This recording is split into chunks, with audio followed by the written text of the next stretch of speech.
Hey guys, after the semester's over, I usually get a couple of requests for letters of recommendation. And just to let you know, I've been on committees for accepting residents and students for programs.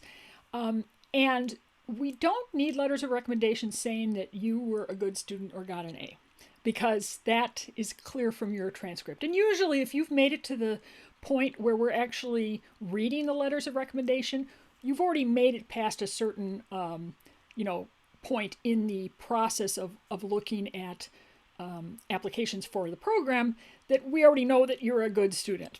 So when I'm writing a letter for recommendation, I'm usually writing for what the programs are looking for in a letter of recommendation, which is, does the student play well with others? Are they easy to work with? Are they self-motivated? Do they turn their work in on time? And are they, punctual? Because basically, when you are applying to a program, you're also basically applying sort of for a job, and they want people that they can, that they know will be self-motivated, that they won't have to, that they know that they'll get their work in on time, and that they won't cause trouble. They'll be nice to the staff. They're not going to be whiny. They're not going to be wanting special privileges that aren't reasonable. They're not going to want, that they're not going to be backstabbers, and that they're going to be leaders. In other words, they're going to be, and they're going to help the other students. So that's something that I need to see if I write a letter of recommendation. I need to see that.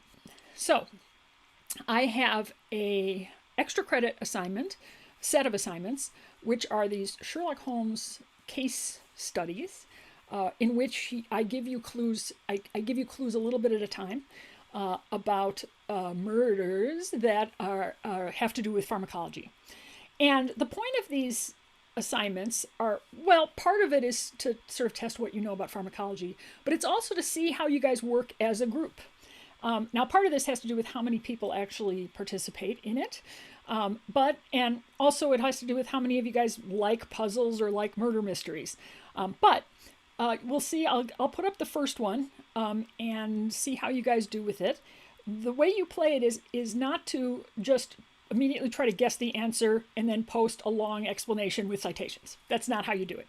You ask for a clue, and then I will give you whatever you ask for, because I know the answer, and I will do my best to make it a fun experience. And then build on what your classmates asked.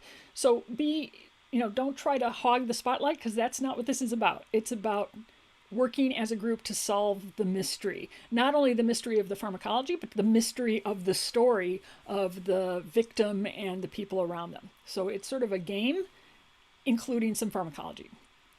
So for instance, in the first case, is a case of a dead woman found in a hotel, and you come into the main room in the main room of her apartment, and probably the first thing you need to do is go look in the other rooms, or maybe investigate the body.